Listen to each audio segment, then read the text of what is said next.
Okay, so what if I go up here?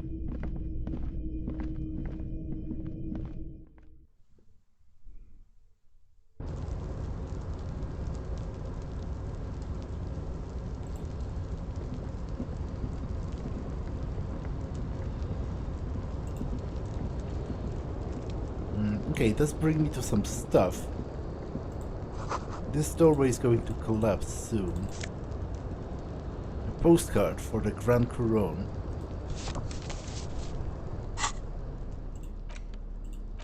And this postcard depicts an ill-advised residential area overlooking the Jamrock Quarter. The 13-story buildings line the hillside like sarcophagi, an ominous fog already rising from behind. These are the last boom years. In the 39, the project fails catastrophically, leaving behind an opiate and hepatitis B infested slum. Restoration pillars keeping the ruins together.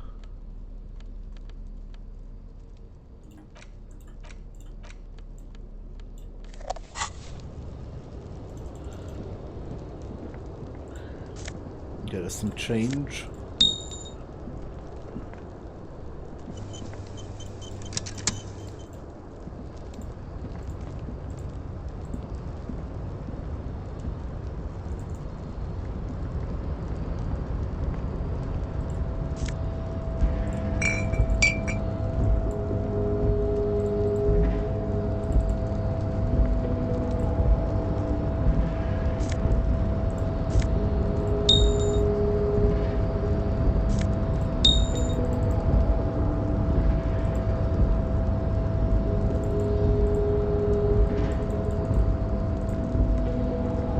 Looks like someone left his tarpaulin cloak hanging on the railing here.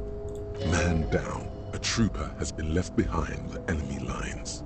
You could swear it's more of an instinct than an actual sight. But you know, there's the RCM signature rectangle on the cloak. It's a cop's cloak. A cop's cloak? It's a cop's cloak. Yes, it's probably yours. It bears the RCM insignia, and you have a habit of being careless with your equipment. He judges the drop. You could probably make the jump. You look like you've done some track and field in your day. Yeah, that is unlikely, to be honest. Look around. The wind is aggressive up here. The lieutenant looks at the enormous crane towering in the distance over the container yard. The look in his eyes is a mix of the engineer-like interest and the wonder of a 6-year-old seeing a horse for the first time. Let him have his moment of wonder. His eyes trace the crane's contour, as if trying to memorize its majestic shape. Then he notices your gaze. Yes. We were in the middle of something. Your cloak. What exactly are we doing up here? Well, that's a question for me, to be honest. Do you think this cloak is mine? Should I go for it? Jump? The cloak? I do think it's yours, yes. As to whether you should go for it? He looks over the ledge at the cold pavement below. Well, it doesn't seem too dangerous. 2 meter stops. Whenever you're ready to do it, I'll be right behind you. The cloak looks like a bag of goodies floating in the wind. Who knows what its pockets may hide? What are we doing up here? I was under the assumption we could ask the leader of this union to help us get this body down. This is why we're here, right? Or it could be that we are just exploring. He looks around, wind rustling his hair. He's thinking you've forgotten where you are again. Yeah, I don't think I'm... That's a good way of killing myself, especially with just 1 hit point.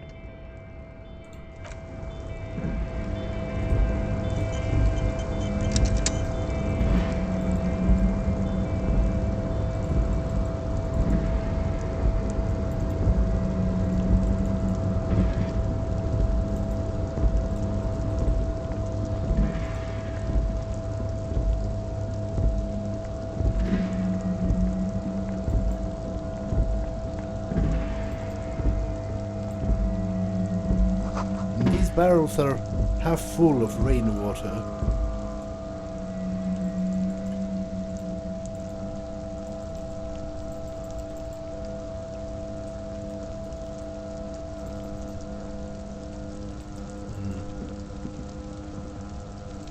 do I get back there?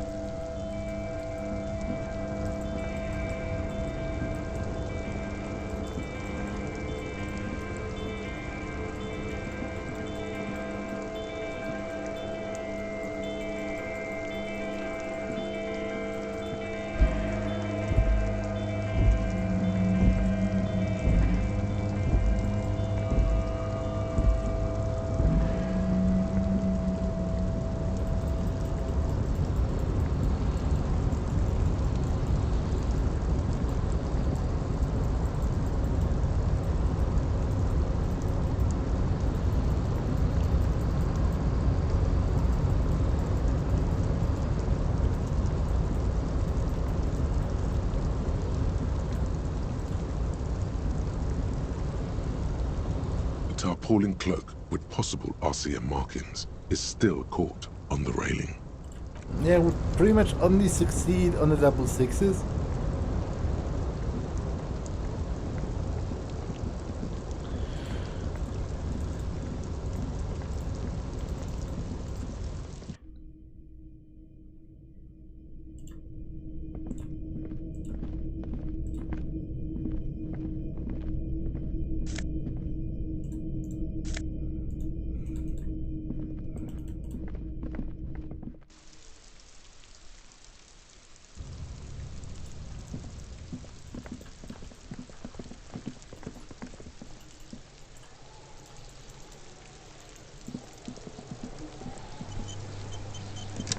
Just to double check whether I can The sleep. trash containers. The smell of In the rotten trash. food rises to greet you. You see soggy cartons, dirty rags, and organic waste. You see a box. There's nothing, not much to. The container sounds a muffled gong.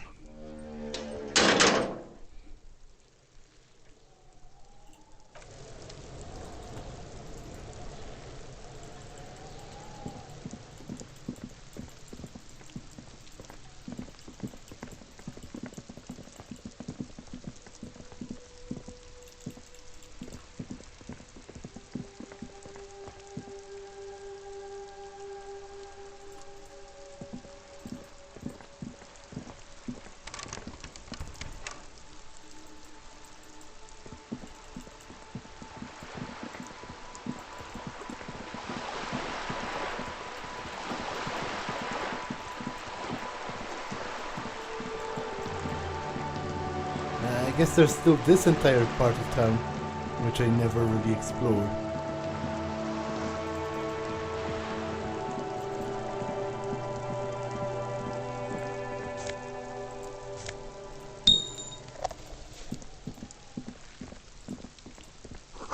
Garden hose. This won't be of use until the snow melts. Balcony with a view of the yard and the hanging. Chairs and Hey, what's tables that noise down there? eaten by rain and rot. Another splattering of bullet holes on the wall.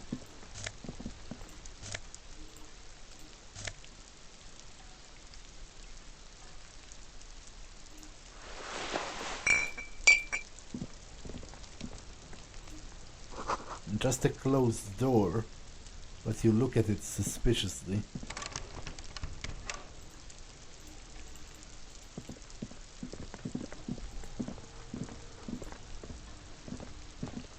There must be another way into the building. Can't get involved in this. Yeah, it was weirdly loud.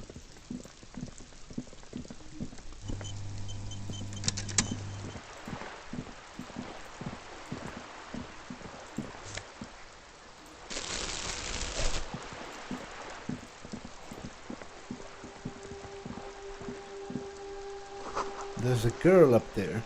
Did she spill the paint? Inside, the frame of a motorcycle in repair and the tools used to disassemble it. Capside's apartments. Rue de Saint-Ghislain, roundabout north.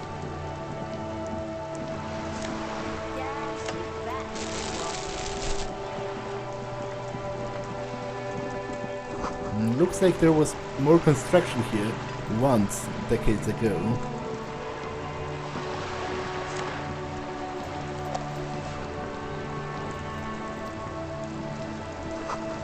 Docking reserved for residents. Your room in the Whirling isn't much bigger than this sloop. This is worth more than you'll ever learn in your life. Shadows on the water, green plants under the calm surface.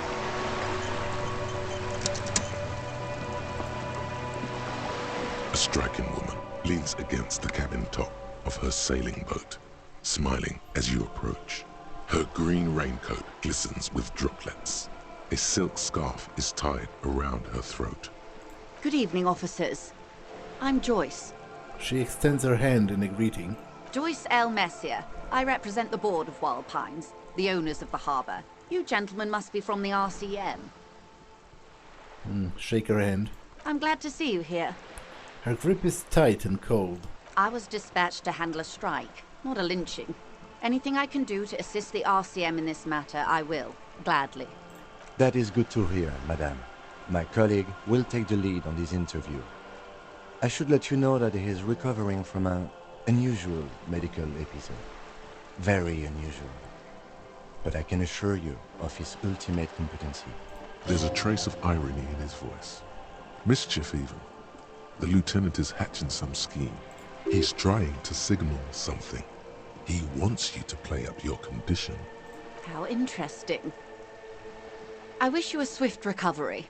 In the meanwhile, you have my full cooperation, and the full cooperation of the Wild Pines group.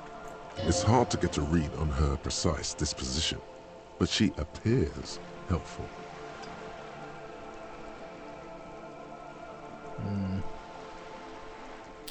Tell me about Wild Pines. What do you do? What we do? I'm afraid I don't speak for Wild Pines as a whole. It's a giant undertaking.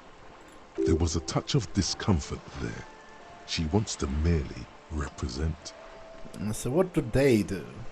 The Pines' core competency is logistics. Container shipping, freight, that sort of thing. See those airships there, blinking? Those are the shipping side of things. And that is the terminal. Another subdivision deals with energy, oil and gas exploration, offshore platforms. The Wild Pines Group is one of the original Revacholian Indo-tribes. Companies awarded royal monopolies by the king, the suzerain himself, centuries ago. The king is long gone, but several of the Indo-tribes remain. What are the other Indo-tribes? Saint-Baptiste, LUM, an unknown entity known as Brightest Star. Got it. She nods. What can you tell me about this strike? Everything. Right up to, but not including, trade secrets. What if I want to hear about trade secrets? First, you'd have to repeal the Emergencies Act of Trade in Elements. That gives me the right to silence. It's quite the octopus. How do I repeal it then? Why? By throwing off half a century of foreign domination under the Coalition. Unfortunately for you, the Coalition also leases you the right to police West Revachol. You'd be shooting yourself in the foot, in other words. But I am derailing us. You wanted to know about the strike. What's your role in this precisely? I believe the official title is Senior Labor Negotiator. In practice, I'm a grocery clerk. I relay the union's demands to Wild Pines and return with Wild Pines' counteroffer. And how are the talks going? They're not. That's the problem. The union stopped all negotiations a week ago, after that awful lynching took place. Now they won't even let me into the harbour. There's a 2-meter-20 racist behemoth blocking the gates. Tell me more about this behemoth. What can I say? The union employs a giant covered in tattoos. A racist giant. I guess that's part of their big tent organization now. How were the talks going before the lynching? Let's say I was not making the kind of progress I'd hoped for when I first arrived. And when did you first arrive? I arrived 3 weeks ago. Yes, in the middle of February. The bay was still partially frozen then. I prefer to do these things on site, like the RCM. But the strike began in December. He looks at his notes. I wasn't the original negotiator here. I took over after Mr. Gaumont hit a wall with Mr. Clare, the union boss. Mr. Clare refused to speak with Gaumont despite concessions he'd granted the union in prior negotiations. This isn't the first time the union has gone on strike. Heavens no. There have been 2 prior strikes. Both times the union won significant concessions, including overtime pay and a medical plan. This time their demands are more, I guess you could say, aggressive. Ludicrous even. It's meant. What are their demands? There are leaflets everywhere, and banners. What did they say again? Oh yes, every worker, a member of the board. Most of the workers probably don't know what that means. What? Okay, I think that's going a little overboard. How that's essentially that would essentially mean actual communism, like making the workers owning the means of production, like in a literal well, I guess, okay, not really, not in the strictest sense, because the board doesn't own the company, they just run it. But still, I think that's majorly overboard. Like, imagine having 300 people on the board. Like, you would never get anything done, actually. Yeah, seems like they have no idea about business, to be honest. In its defense, another said, demand democracy. Pretty tame stuff compared to every worker a member of the board. What does that even mean? It's quite simple, you see. Every time the Wild Pines group makes a decision about what? About anything really, it needs the signature of each of the 2,200 workers in its Martinez terminal. Yeah, I think that's insane. Just so you understand, this is but one of 22 terminals owned by Wild Pines. Essentially, not only are they kings of the company, they are also kings of the 72,000 employees of Wild Pines Group. An opening gambit, surely.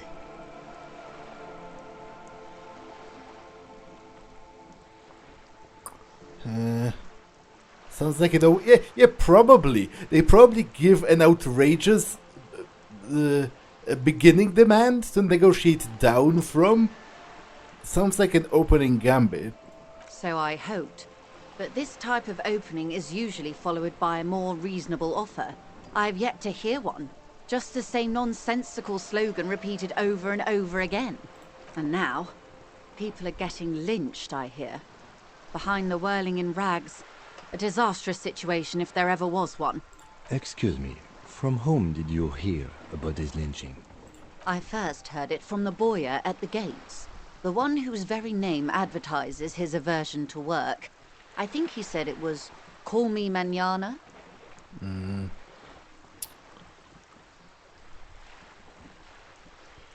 The scabs at the gate, did you put them there? The scabs? You mean the huddled masses of Jamrock, come to plead for work where the union refuses to? If they were organized by Wild Pines or its affiliates, then it would be a company secret. I could not share it with you. Not right now, at least. It's implied. She's open to discussing this matter with you at a later occasion. What happened to this Gaumont? Mr. Clare told him to... How did he put it? She pauses to compose herself. Fuck off, midget. Gaumont is short of stature, you see. Yeah, that's kind of not cool. Keep in mind, this is a negotiator Mr. Clare has worked with before, and who was more than fair with him and the union. Sounds like usual aggressive posturing. Tell me about the union boss, Mr. Clare. Everard Clare is a man of the utmost integrity. If you can say one thing about him, it's that he always puts the interests of the workers first. She's being sarcastic. Don't take her performance literally. That's not what you really think, right? Of course not. Everard is fantastically corrupt. I imagine he has a thick, viscous goo where you and I have blood. Is he that bad? He is the most corrupt individual I have ever seen, and I deal with men like him for a living. If there is anyone more venal, more irredeemably nepotistic, then it's his twin brother, Edgar. Wait, there are two of him? Yes, Edgar looks exactly like his brother, except for that lazy eye. He also talks exactly like Everard does, and when one's term as foreman is up, the other takes over. It's how they circumvent the term limits, you see, with a funny little switcheroo. While in office, they've embezzled God knows how much of their workers' dues. What about the union itself, outside of the brothers? The Débardeurs Union was once a perfectly normal institution. 20 years ago, anyway. It must not have been easy to establish under the Emergency Act, but they did it. I can respect that. Organised labour at its best, as they say. Then something happened in the local chapter elections. The brothers Clare came and transformed it into a... how do you say? She hesitates, looking for the right expression. A mob. The Débardeurs are a crime syndicate. Sad as it may be, I suspect we'll be forced to cooperate with them. Refreshingly honest, officer. The company has tried appeasing in the past, but I'm afraid our concessions have only emboldened Everard and his brother. And your opinion, detective, if I may ask? I'm a curious and talkative person, you see. Would you say the Débardeurs Union is... Well, I don't know enough, as of now, to have an opinion on these things. Of course, officer. You said something happened in the elections? I'm glad you asked. There was a woman, the previous forewoman of the Union. She disappeared. Disappeared? Yes. On the last day of the local chapter elections, her daughter phoned in and said she wasn't running anymore. Or coming to work. Ever. End of story. Okay, sounds really fishy. Eerie. Downright haunting, if you ask me. The Wild Pines suspected foul play, but what could they do? It was a union matter. The point of the presentation is, these kinds of things happen around the Clares. Watch out when you're dealing with him. Thank you for your concern, ma'am. We'll be just fine. Of course. How else can I help? What can you tell me about the lynching? Quite a few things, I'm afraid. She falls silent for a moment, contemplating something. The information I'm to share with you includes sensitive trade secrets. For the sake of my employer, I have to ask for your names and badge numbers. Of course, ma'am. We should have introduced ourselves. I am Lieutenant Kitsuragi, from Precinct 57. The lieutenant hands her a piece of blue plastic. And this is my colleague from Precinct 41. I'm afraid he doesn't have his badge at the moment. I hope mine will suffice. How curious. Why is that, Detective? Awkwardness washes over the conversation.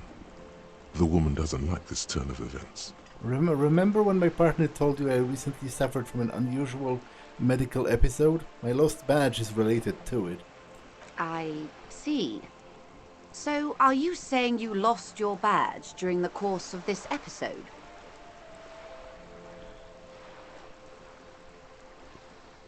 To be honest, both of those. I guess this is better. I could have eaten it for all I know. I don't remember anything. This world, this city, nothing. Oh dear. Some kind of encephalopathic amnesia. I don't even know how to respond. I do believe you, naive as that may sound. I simply can't imagine what you gain by faking such a condition. As I said, ma'am, his technique may be very unconventional, but he is an officer of the RCM. Of course, I sympathize, but I'm afraid I simply can't share anything more until I've seen that badge. Hang on. She's a professional negotiator. She should be open to some sort of mutually beneficial arrangement. How do I negotiate my way out of this? That's a pretty high chance. To be honest, would have been even higher if I changed my clothes, but I can't do it right now. Yeah, I'll try this. She's a negotiator. Just float a favor at her. Insinuate. Surely there's some other way to demonstrate our law enforcement credentials. I will be frank with you. If I'm going to break protocol, I need to be able to justify it to my superiors. They're going to want to see something very tangible. You're in, but expect her to drive a hard bargain. Like what? Reports from inside Terminal B suggest it's a hub for the local drug trade. This is an open secret in Martinez. The Union controls the terminal, so it goes to reason. The company has tried looking into this matter before, to no avail.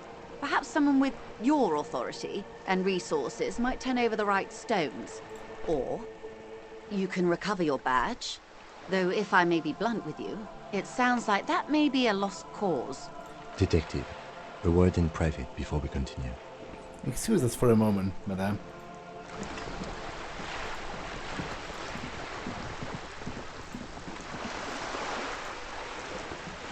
This is not going quite as I hoped it would, Detective. The lieutenant's voice is hushed. How did you hope it would go? Honestly, I was expecting you to use your unorthodox technique to keep her off balance, and not volunteer us to be her henchman. Well, I haven't... Just because she wants me to do something doesn't mean we will. So we're her henchmen now. This woman is running circles around us. She might have known about your misplaced badge all along, or she's simply an adept improviser. Either way, we've played straight into her hands. He doesn't let it show, but there is a limit to how much the consequences of your unprofessional behavior can cost the investigation. Maybe this is all her plan. She might have heard about you.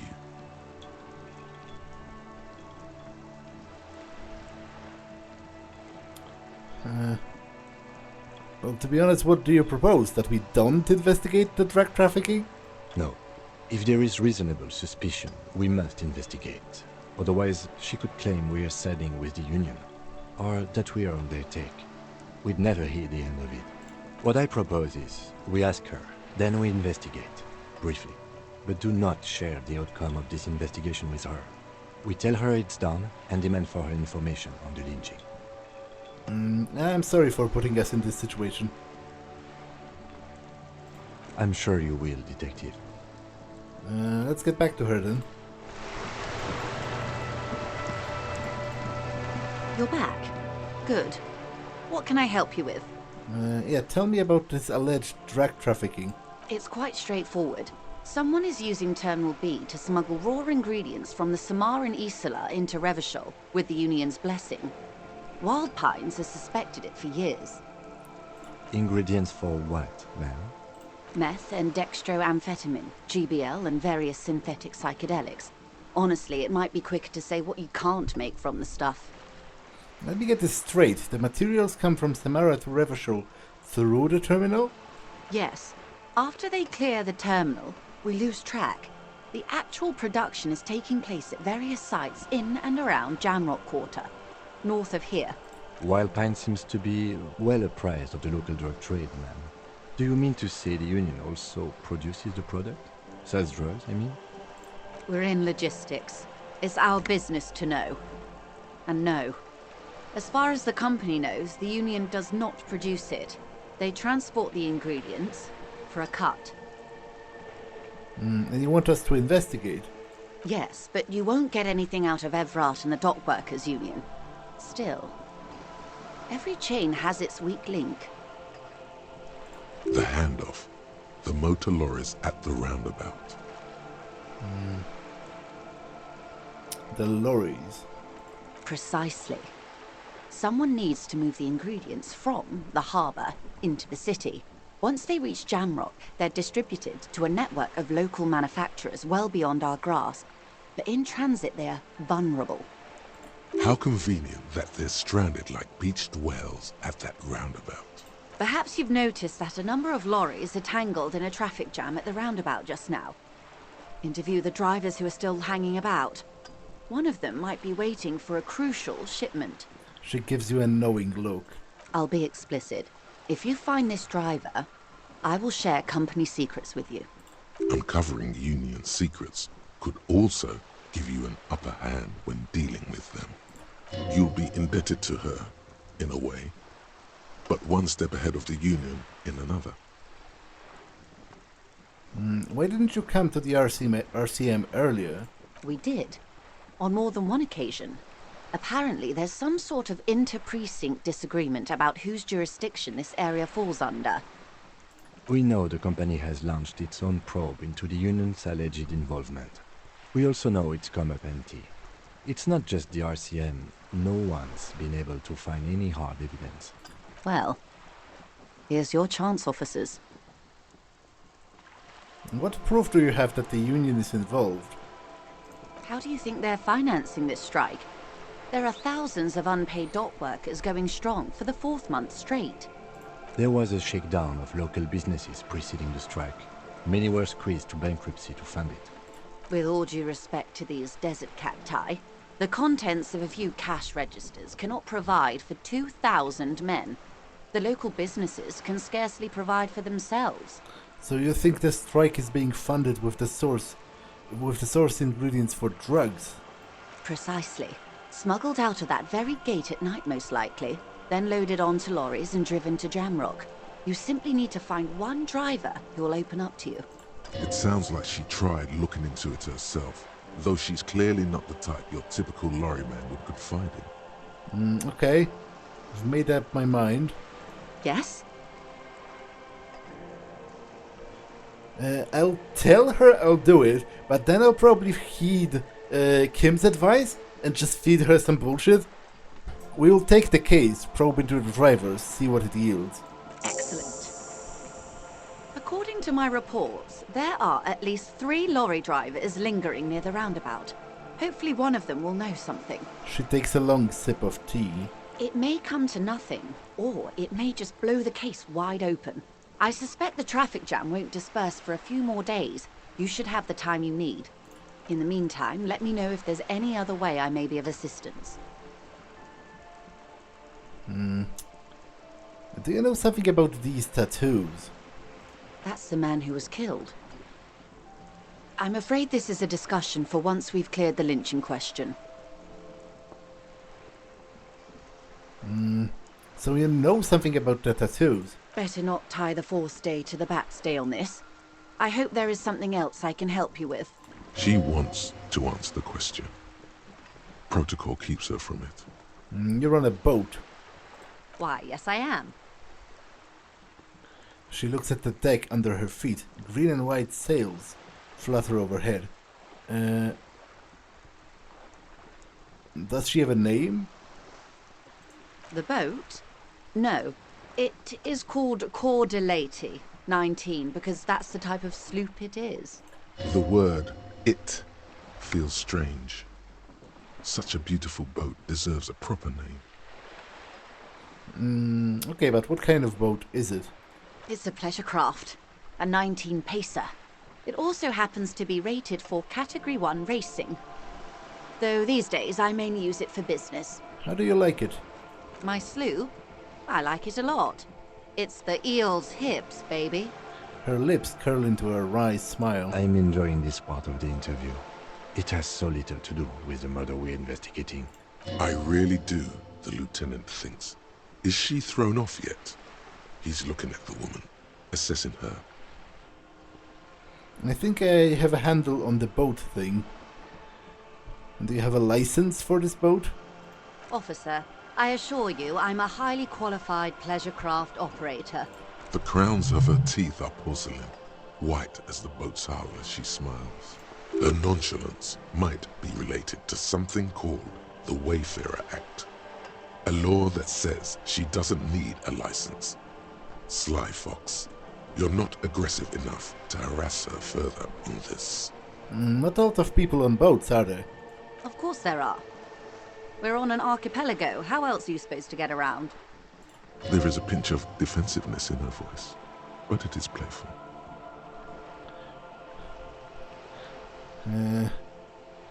Wait, we're on an archipelago? Look around.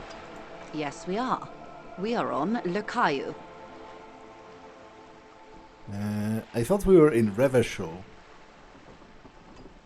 still, I haven't seen anyone else sail a boat around here. I haven't seen anyone else drive a souped-up Capri Kenema motor carriage either.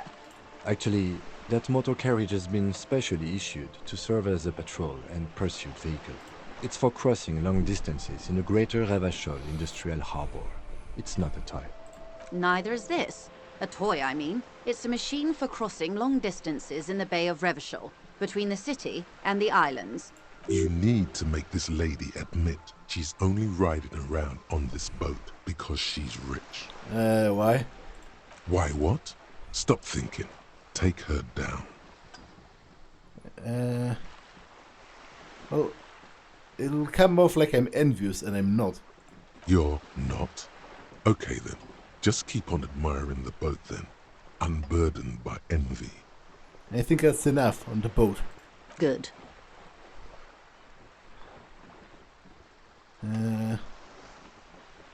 Need someone to give me a lowdown on this reality. That seems stupid to admit how little I know about things. That's all for now. Of course, Detective. Take care. What's this? We're getting reports of normal, reasonable, temperate, political opinions somewhere in Martinez.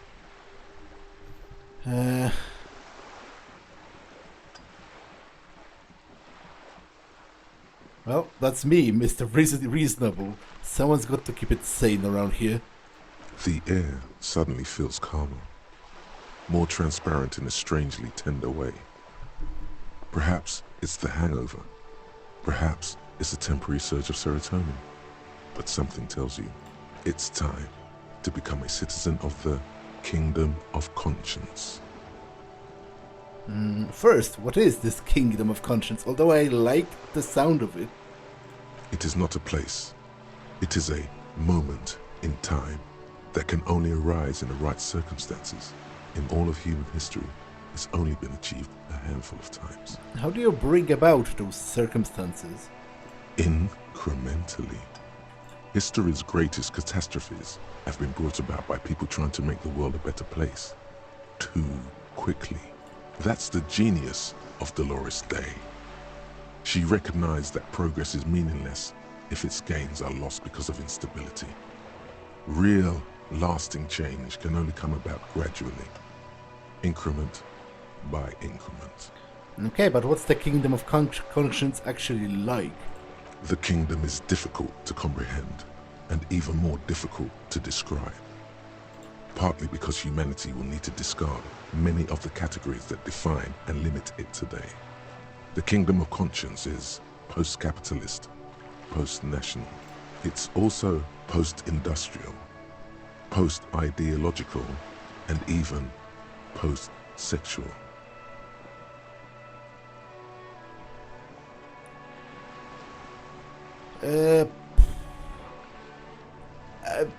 That's a terribly vague description.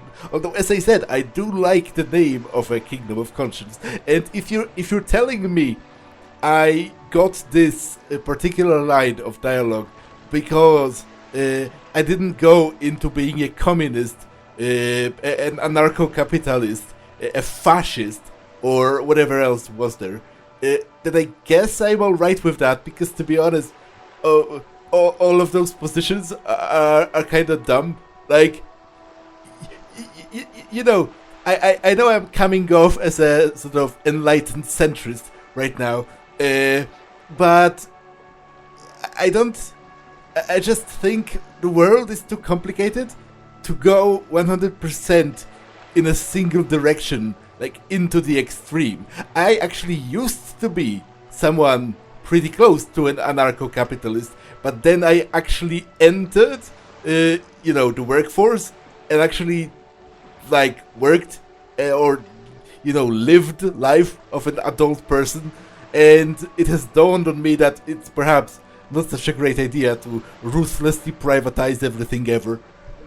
So I guess I'm alright with that.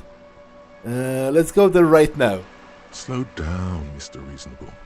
Did you miss the part about compromising and taking things slow? Alright, let's get there eventually. That's right. Remember, A real democracy is just around the corner for Withershaw. When that real democracy kicks in, a long time from now, we are all going to be so much happier.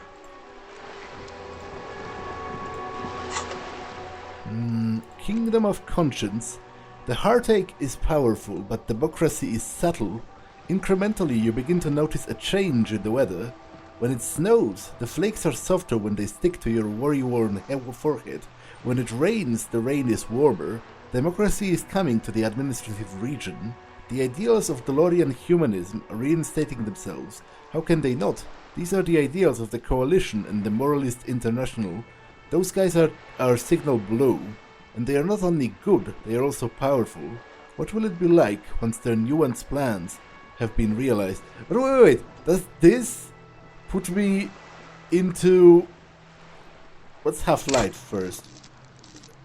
Let the body take control, threaten people. Okay, I don't care about that. But does that put me, does that put me in line with the international cabal of, like, international corporations that's ruling us? I would think that would be more of the ultra-capitalist route. Because they are the coalition. They have conquered us after we have deposed our monarchy to establish a commune. But I guess I'll research this, if only to see what comes of it. Unlock a new slot. Okay, so it costs a point, you say. Alright, why not?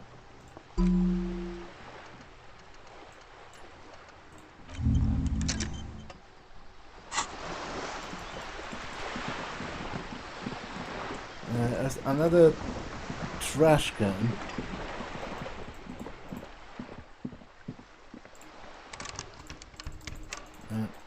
But it's locked.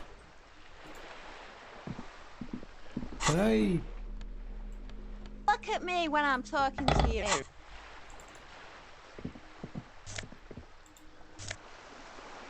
Okay, someone threw out a perfectly good coat. Which I guess changes this. Plus one suggestion? I'm alright with that. This classic double-breasted coat suit suits everyone, including you. And if you ever find yourself battling the winds at the helm of a ship, then the coat's heavy fabric has got your back, even if the moths have left a few holes in it. I don't care that much about intimidating people. Yeah, you better keep walking. A sturdy metal door guards the southwest entrance to the apartment building. It's locked. The door rattles against your knuckles, but there's no response. To be honest, I should probably leave people alone. It's past midnight already. When I'm talking to you.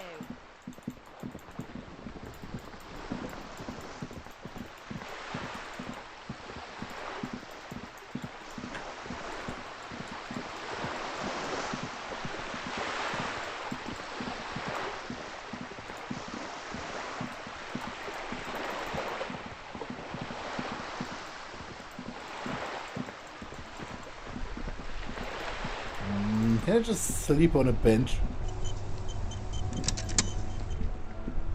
The worn and beaten wooden planks of the bench do not look overly comforting.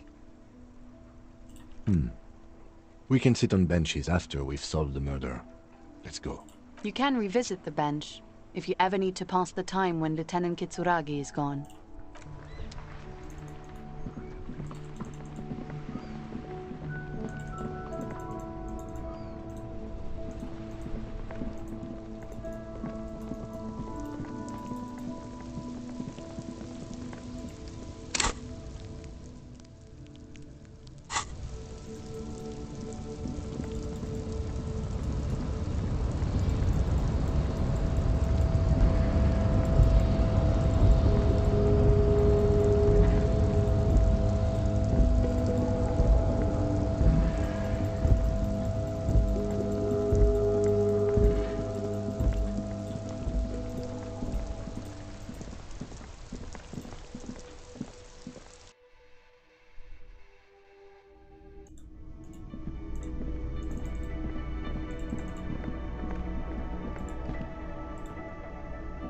can I help you?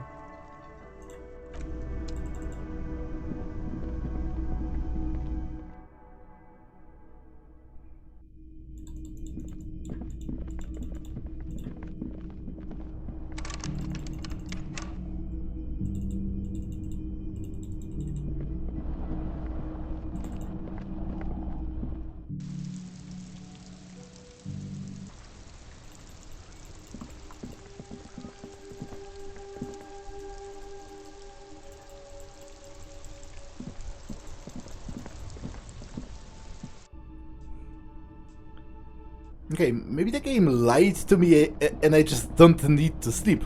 I guess I'll find that out next time, because this episode is actually already too long. I started conversation with that woman and didn't want to pause in the middle of it, so that's all for this one, and I will see you in the next one. Bye.